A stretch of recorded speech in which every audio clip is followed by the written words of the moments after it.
میں تھوڑے تھوڑے اشارے کر کے بتا دیتا ہوں. جب آپ بیٹے ہیں تو آپ کہہ رہے ہیں کاش میرے ماں باپ زندہ ہوتے، میں ان کی خدمت کرتا. پھر فرمایا اور نہیں تو میری ماں تو ہوتی. چونکہ ماں کو دیکھا ہے نا، باپ کو دیکھا نہیں ہے، تو فرمایا کاش میری ماں زندہ ہوتی اور میں عشاء کی نماز کے لیے مصلی پہ کھڑے ہو کے الحمدللہ رب العالمین پڑھ رہا ہوتا، اور ادھر سے میری ماں مجھے بلاتی محمد، تو میں نماز توڑ کے کہتا جی اماں جان میں آ رہا ہوں، نماز پھر پڑھا دوں گا. اپنے والدین کی عزت کرو. یہاں کا بڑھاپا بڑا خوفناک ہے کہ اولادیں چھوڑ جاتی ہیں اور ماں باپ ٹوائلٹ جانے سے بھی عاجز ہوتے ہیں. اپنی ماں کی دعا لو، اپنے باپ کی دعا لو. میرے نبی نے فرمایا ہاں عمر میرے بعد ایک آدمی آئے گا، اس کا نام ہوگا اویس، اور وہ کرن کی شاخ سے ہوگا. ہو گیا ٹائم؟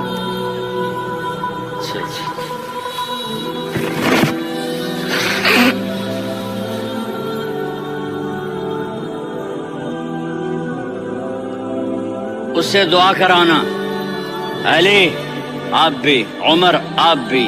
یا رسول اللہ کس لیے؟ کہ اس نے ماں کی ایسی خدمت کی ہے کہ جب ہاتھ اٹھاتا ہے اللہ اس کے ہاتھ خالی نہیں لوٹاتا. حضرت عمر رضی اللہ تعالی عنہ نے حج کے موسم پر سارے حاجی کھڑے کر لیے، کہا بھائی یمن والے کھڑے رہو باقی بیٹھ جاؤ. تو بیٹھ گئے. پھر فرمایا کہ یمن والے بیٹھ جاؤ، قرن والے کھڑے رہ جاؤ. تو ایک آدمی کھڑا رہا. کہا تم قرنی ہو؟ کہا جی ہاں.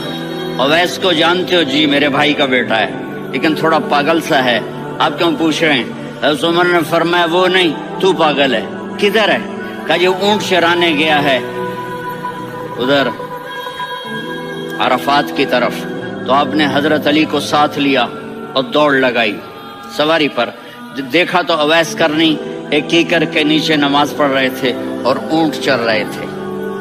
تو جب انہوں نے دیکھا کہ دو آدمی آ کے بیٹھ گئے تو انہوں نے نماز شارٹ کٹ کر دی. تو حضرت عمر نے پوچھا کون ہو بھائی؟ کہا جی میں مزدور ہوں. کہا تیرا نام کیا ہے؟ کہا جی اللہ کا بندہ. کہا رے بھائی تیری ماں نے تیرا نام کیا رکھا ہے؟ اس نے تو نہ حضرت عمر کو دیکھا تھا نہ علی کو. وہ کہنے لگا بھائی تم کون لوگ ہو میرا انٹرویو کرنے والے؟ یہ تو میں اپنی زبان میں کہہ رہا ہوں. تو حضرت علی بولے کہ بھائی یہ ہیں امیر المومنین عمر بن خطاب اور میں ہوں علی بن ابی طالب. تو وہ ایسے کانپنے لگے. میں معافی چاہتا ہوں، میں پہلی دفعہ آیا ہوں، میں نے آپ کو دیکھا نہیں. فرمائیے آپ. حضرت عمر نے کہا ہاتھ اٹھا ہمارے لیے دعا کر. تو وہ رونے لگی. آپ نبی کے صحابی، میں عاجز مسکین، میں دعا کروں؟ میری اوقات ہے میں دعا کروں؟ کہاں؟ ہمیں ہمارے نبی نے فرمایا تھا اویس آئے تو دعا کروانی ہے. عمر اور علی جیسی ہستیوں کو دعا کے لیے کہا جا رہا ہے. پیچھے تہجد ہے؟ نہیں. جہاد ہے؟ نہیں. علم ہے؟ نہیں. نماز ہے؟ نہیں. روزہ ہے؟ نہیں. زکوٰۃ ہے؟ نہیں. خیرات ہے؟ نہیں. کیا ہے؟ ماں کی خدمت، ماں کی خدمت، ماں کی خدمت. میرے نبی نے فرمایا لوگ جنت میں چلیں گے، اویس چلے گا. جب گیٹ پر پہنچے گا تو اللہ کہیں گے اویس کو پیچھے ہٹا دو، باقی اندر چلے جاؤ. تو اویس کرنے ڈر جائیں گے کہ یا اللہ جنت کے دروازے پر مجھے پیچھے ہٹا دیا.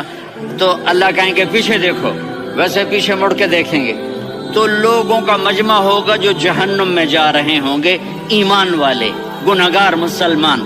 تو میرا اللہ کہے گا اویس اپنی انگلی کو پھیرتا جا، جس پر تیری انگلی پڑے گی تیری تو فیل سب کو جنت میں ڈال دوں گا. یہ ماں ہے، صرف ڈالر ہی سب کچھ نہیں ہے، یہ ماں ہے. میرے نبی نے فرمایا اب تیرا باپ تیری جنت کا سب سے بڑا دروازہ ہے. اگر تو نے باپ کو ناراض کر کے موت پائی تو تیرے لیے جنت کا دروازہ کھل نہ سکے گا. یہ باپ کا مقام ہے. پھر آپ نے 11 شادیاں کی. کیوں کی؟ سنو حدیث، ما تزوجت وما زوجت الا بوحی من السماء نزل به جبریل، کہ میرے ساتھیوں سنو، اللہ کی قسم میں نے کوئی شادی اپنی مرضی سے نہیں کی، میرے اللہ نے فرمایا یہاں کرو، میں نے کی۔ میں نے اپنی بیٹی وہاں دی جہاں میرے اللہ نے فرمایا۔ تو اتنی شادیاں کیوں کی ہیں؟ ہمیں گھر کی زندگی سمجھانے کے لیے۔ میری بات غور سے سنو، دنیا کا سب سے بڑا رشتہ خاوند اور بیوی ہے، سب سے مقدس رشتہ ماں باپ ہے، لیکن سب سے بڑا رشتہ خاوند اور بیوی ہے۔ جب یہ ٹوٹ جاتا ہے تو پوری نسل برباد ہو جاتی ہے۔ اس لیے آپ نے زندگی گزار کے دکھائی۔ آپ گھر میں جھاڑو دے رہے ہیں، آپ آٹا گوندھ رہے ہیں، آپ حضرت عائشہ کو لقمے بنا کے کھلا رہے ہیں، اور حضرت عائشہ کی دلداری کے لیے فرما رہے ہیں، عائشہ سننا حدیث طبرانی کی، عائشہ انہ لیہون علی الموت ان اریتک زوجتی فی الجنہ۔ عائشہ مجھے جب سے پتا چلا ہے نا کہ تو جنت میں میری بیوی ہے تو مجھے تو مرنے کا شوق لگ گیا ہے۔ اللہ کی قسم ہمیں سکھانے کے لیے تھا۔ جس نے اللہ کو دیکھ لیا ہو اسے عورت کی کیا خواہش رہ جاتی ہے۔ یہ ہمیں سکھانے کے لیے تھا کہ سب سے زیادہ عزت بیوی اپنے خاوند کو دے، خاوند اپنی بیوی کو دے۔ ہن لباس لکم وانتم لباس لہن، تمہاری بیوی تمہارا لباس ہے، اور اللہ بیوی سے کہتا تیرا خاوند تیرا لباس ہے۔ آپ نے 11 گھروں کو کس طرح آباد کیا، کس محبت سے کیا کہ 2 مہینے چولہا نہیں جلتا اور کسی کی زبان پر شکایت نہیں۔ یہ حسن سلوک، یہ محبت۔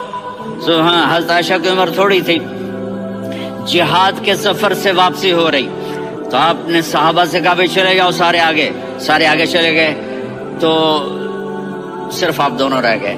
تو آپ نے کہا عائشہ دوڑ لگائیں۔ سبحان اللہ، حضرت اما عائشہ نے نہیں کہا، میرے نے عائشہ دوڑ لگائیں، جی لگائیں۔ تو کہنے لگے ہمیں دوڑ لگائی، تو کہنے لگے میں آگے نکل گئی، آپ پیچھے رہ گئے۔ چند سال گزرے تو پھر ہم جہاد کے سفر سے آ رہے تھے، تو آپ نے کہا صحابہ سے جاؤ بھی چلے جاؤ، آگے آگے آگے آگے، وہ غائب ہو گئے۔ پھر آپ نے کہا عائشہ دوڑ لگائیں، تو میں نے کہا جی لگائیں۔ کون دنوں ذرا میں موٹی ہو گئی تھی، تو جب دوڑ لگی تو میرے نبی آگے نکل گئے، میں پیچھے رہ گئی۔ تو ہم نے کہا ہاذہ بتلک، عائشہ تو میں اب برابر ہو گئے، ایک دوڑ تم نے جیتی، ایک دوڑ میں نے جیتی۔ یہ ہمیں گھر کی زندگی سکھانے کے لیے تھا کہ گھر میں بیوی کے ساتھ کیسا ہونا چاہیے۔